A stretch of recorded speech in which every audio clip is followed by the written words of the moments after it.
fue el primer comediante con el cual yo me reí de verdad escuchando una rutina de comedia. Hasta Jim Jeffries yo había escuchado quizás algunos comediantes tipo Seinfeld, había escuchado obviamente al Conde del Watcher y algunas cosas me habían dado risa, pero a nivel de stand-up, que yo no pondría al Conde del Watcher necesariamente ahí, me parecía que era mucho más show, lo que me daba más risa de él era la orquesta que tenía de fondo, por ejemplo, pero con Jim Jeffries en el formato stand-up, él fue el primero con el cual yo me reí muchísimo. Fue como para mí descubrir un placer que no sabía que existía. Y por eso quisiera hoy tocar una rutina de él que para mí es de mis rutinas favoritas. Yo siempre me acuerdo de esta rutina por todo lo que implica. Me parece que además es una rutina que cuando la hace le pone un gran sentido emocional, que es cuando echa la historia de un amigo de su infancia que tiene algún tipo de invalidez, una dismorfia, una distrofia. Tiene un problema muscular, básicamente sus músculos dejaron de funcionar a lo largo del tiempo y es un tipo completamente inválido, que necesita de ayuda para los demás para hacer cualquier cosa. Entonces él está echando este cuento y dice que, bueno, mira, va a hablar de esto, que la historia empieza muy triste, pero que después se pone mejor. Porque cuando él empieza a hablar la historia de este amigo, nada es bueno. Es decir, es un tipo que ya lo poco que puede mover es un párpado, habla muy lento, se ha muerto distintas veces a lo largo de su vida. El pronóstico de vida era como de 23 años y para el momento en el que él echa el cuento él tiene 33 y todavía sigue vivo. Y él intenta ser muy sincero con respecto a la historia porque eso lo hace, desde mi perspectiva, mucho más humana. Y la historia o la rutina empieza a agarrar ritmo cuando él comenta que su amigo le pide que lo lleve con una prostituta. Dice, mira, yo soy virgen, he pasado toda mi vida en esto y necesito que me lleves con una prostituta. Y el resto de la rutina, que se las recomiendo de verdad muy, muy, muy fuerte, más bien ni siquiera les quiero spoilar nada de lo que representa, porque algo que me sorprendió mucho cuando yo estaba pensando en hacer este capítulo, que básicamente lo que quiero hablar hoy es de la discapacidad y la sexualidad, es que me preocupaba al buscar esta rutina si esto iba a ser bien aceptado desde el punto de vista de lo inválido.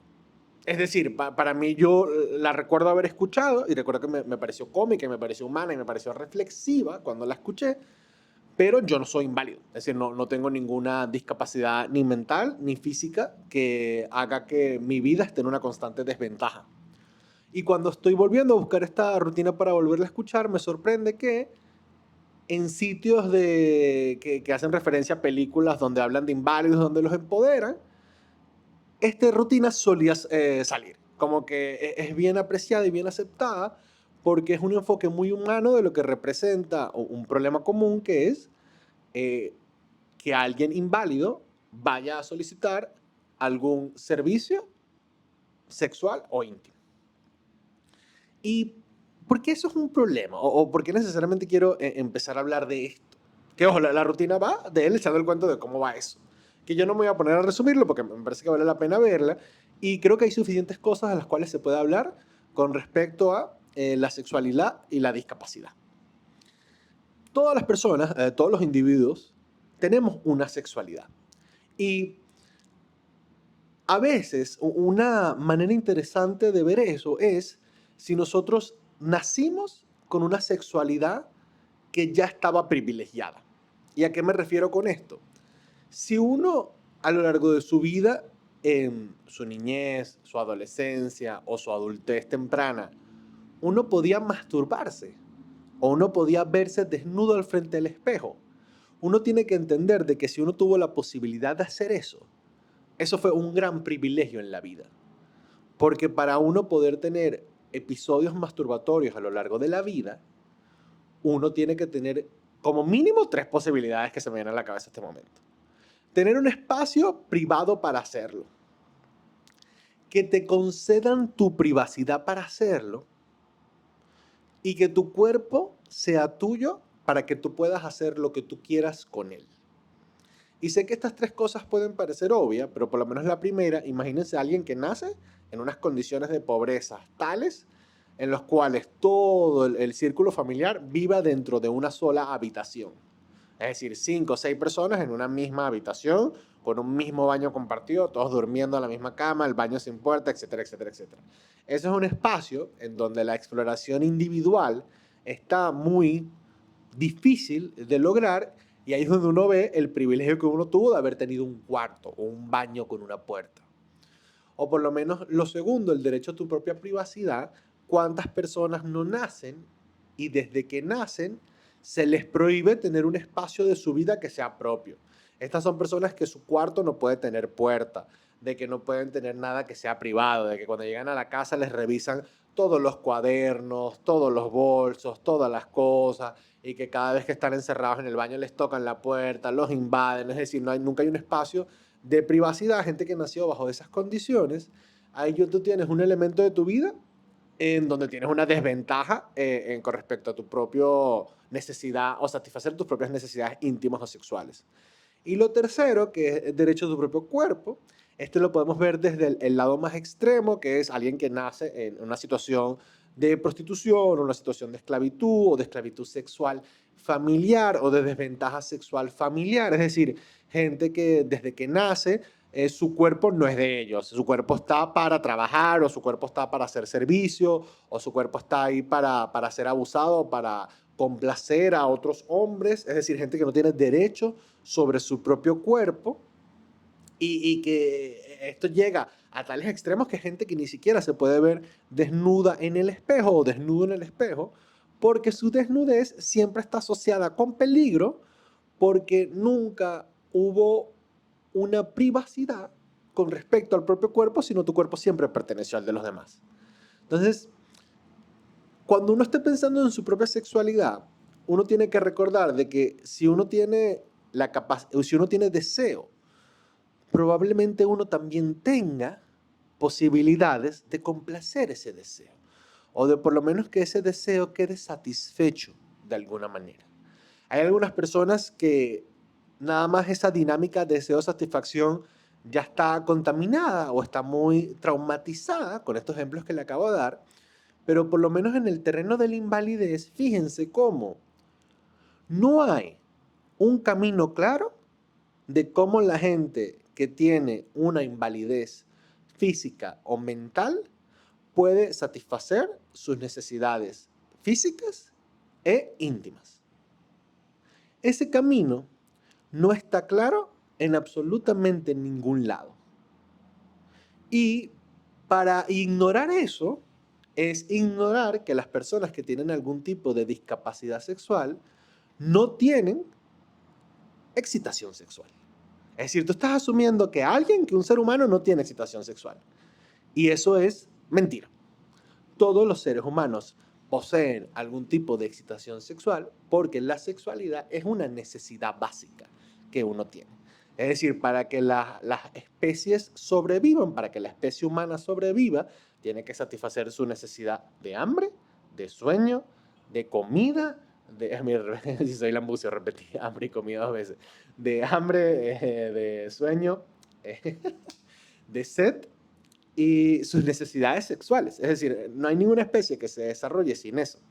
Entonces, fíjense qué peligroso cuando, porque alguien tenga una discapacidad y nos parezca incómodo pensar que esa persona puede tener un deseo sexual, eso solo se ignore como si eso no estuviera pasando. No, no, no, la gente que tiene discapacidad no tiene deseo. Esto no es un problema. Es decir, lo que yo estoy hablando ahorita es un problema que no existe para algunas personas.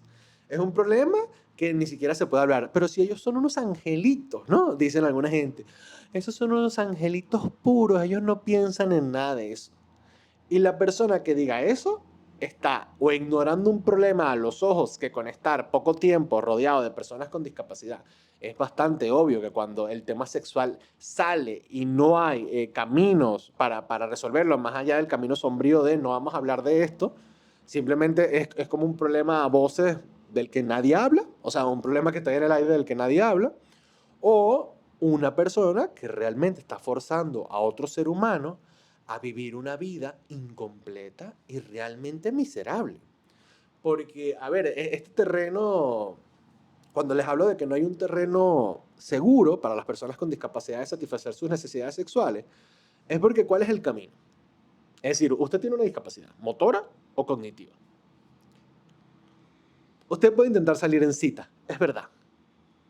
¿Qué pasa si eso no funciona un año, 2 años, 3 años, 4 años? Usted tiene que esperar y ya. Sobre todo porque estamos hablando de personas que, en el sentido del contacto humano, hay una necesidad muy grande. Porque ni siquiera son personas a las cuales no las tocan, sino depende del nivel de discapacidad. Cuando los tocan de una manera despersonalizada y operativa. Es decir, te tocan de manera impersonal para moverte, para irte para un lado, para irte para el otro. Eso no es un toque humano. Entonces, ¿qué pasa si esta persona necesita un abrazo, necesita un beso, necesita que lo acaricien, necesita que le hagan un masaje, pero que esta persona se pueda sentir cómodo y vulnerable de que no lo van a rechazar? Porque en el caso más extremo de que una persona con discapacidad decida, mira, no me queda otra opción que buscar algún tipo de prostitución para ver esta intimidad que tengo, es decir, para satisfacer esta intimidad que tengo, es decir, estamos hablando de personas que quizás nunca han visto otra persona desnuda en su vida, o por lo menos alguien que no sea familiar y que está ahí para lavarlos o cualquier otra cosa. Es decir, no estoy hablando de sexualizarlos, sino estoy hablando de entender a las personas con discapacidad con personas que también tienen un potencial sexual, de que también pueden ser personas sexuales, que es difícil, que es distinto a sexualizarlo. Es decir, hablar con una persona con discapacidad y uno poder entender si esa persona por lo menos tiene un problema motor a nivel de piernas. No, mira, yo necesito que me ayuden, qué sé yo, para ponerme en la cama, para bajarme los pantalones. Es decir, ¿cómo hace esta persona para tener sexualidad? ¿No? Y ahí podemos poner otras cosas como, no sé, quizás personas que estén pasando por un periodo muy grande de obesidad o personas que estén pasando por discapacidad en general. Es como, ¿cómo adaptas tu vida, tu día a día para ser una persona sexual sin la necesidad de sexualizarte y cochinearte y hacerte cosas de ese estilo? ¿No? Entonces, pónganse, vamos a ponernos en el lugar de una persona con discapacidad. Llamamos a un burdel o a un servicio de prostitución. Si de por sí una persona que no tiene discapacidad, ya eso es ponerte en una posición vulnerable, riesgoso, siempre es algo súper sospechoso, no sabes qué va a pasar, por lo menos en los países en los que no está legalizado. Y uno va, y bueno, uno va o la gente va como con miedo. Yo, a mí no me da pena decirlo, yo nunca he visitado ningún establecimiento de ese estilo, no por nada personal, tampoco me pasó la experiencia venezolana de que me llevaron cuando tenía 14. Pero bueno, todo lo que implica llamar o ir a ese tipo de establecimientos, fíjense que si ya de por sí puede ser causar nerviosismo, fíjense el nerviosismo que a mí me causa en sí hablar de esto, ¿no? Solo hacerlo, imagínense si usted es discapacitado y tiene que hacerlo. Especialmente porque, a ver, no vamos a fingir aquí que vivimos en el paraíso de la luna de miel. La gente discapacitada, ¿quién lo ayuda? Su mamá, su abuela, su hermano. Gente que realmente, bueno, puede ser conservadora o no, pero si es conservadora, ¿cómo tú le dices a tu mamá, mira mamá, ayúdame a hacer esta llamada, ayúdame a ir hasta tal sitio? Ya de por sí ahí, fíjense el problema que viene, ¿no? Y llamas y tienes que preguntar, mira, yo estoy buscando una persona, pero necesito que esa persona sepa y entienda que yo tengo una discapacidad. Es decir, entre las muchachas del burdel, ¿quién no me va a rechazar por tener una incapacidad? Es básicamente lo que tiene que preguntar la persona. ¿Qué pasa si no las hay? La persona tiene que seguir llamando. ¿Qué pasa si te responden, no, sí, sí, sí, sí, vente? Y cuando llegas y te rechazan en persona. ¿Qué hace eso con tu dignidad? Como ser humano, ¿no? Que es vulnerable, que está buscando satisfacer sus propias necesidades. ¿Qué te ocurre eso?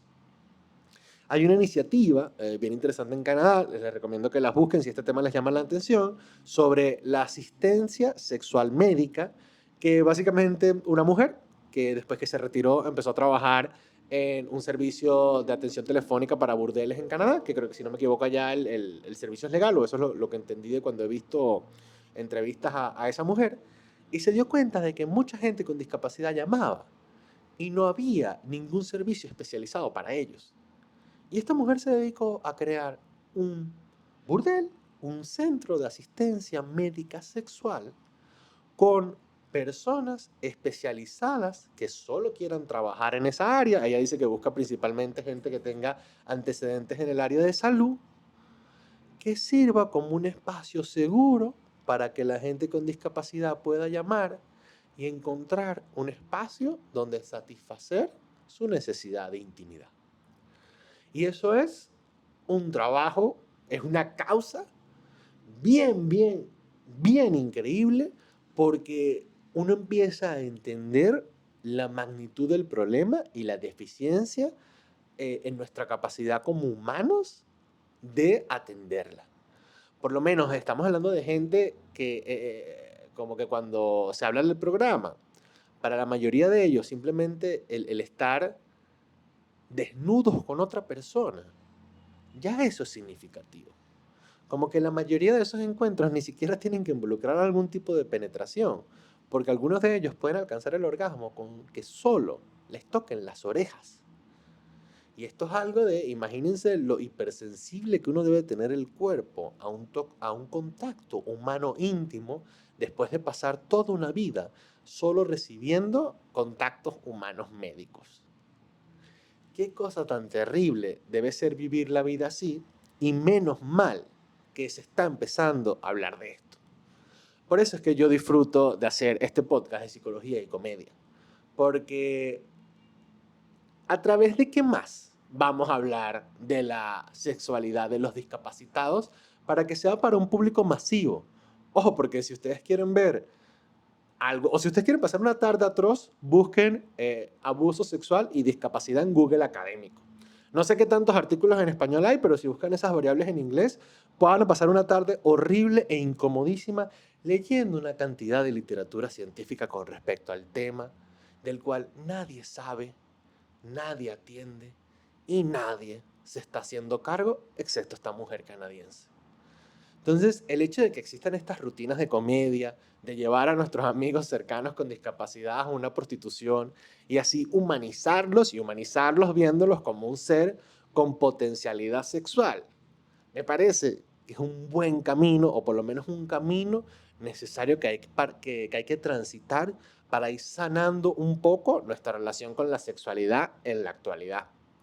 Fíjense que además me parece que esto podría servir en el área de la prostitución, ayudaría a que ciertas personas que se dedican a la prostitución en entornos un poco más riesgosos, que quizás quieran hacer la transición porque tienen cierta vocación de ayuda o cierta vocación de cuidado, puedan hacer la transición a este tipo de establecimientos donde no solo va a ser mucho más seguro y mucho más ameno para todos, sino es trabajar con un público en específico que realmente no es tan amenazante y que puede significar un espacio seguro para todos los involucrados. Y cuando yo hablo de espacio seguro no me refiero solo al contacto físico, sino me refiero desde la llamada telefónica. Que en la llamada telefónica la persona que te atienda ya sepa si te tiene que preguntar si necesitas ayuda para ponerte un condón o no. Que las personas que te toquen sepan cómo tienen que cargarte. ¿Sabes? Que no que te agarra alguien bruscamente o con cuidado que te lastime, es decir, que la persona con discapacidad se pueda sentir segura, de que no se vayan a burlar de cómo se ve, de que no se vayan a burlar de su aspecto. Es decir, que haya toda una serie de cosas para garantizar que estos humanos sean tratados como humanos con dignidad y no como unos angelitos, unos perritos deshumanizados, castrados, que para aliviar nuestra propia angustia de cómo ellos van a satisfacer sus necesidades sexuales, las ignoramos y decimos que no las tienen. Gracias, Jim Jeffries, por recordarnos que sí.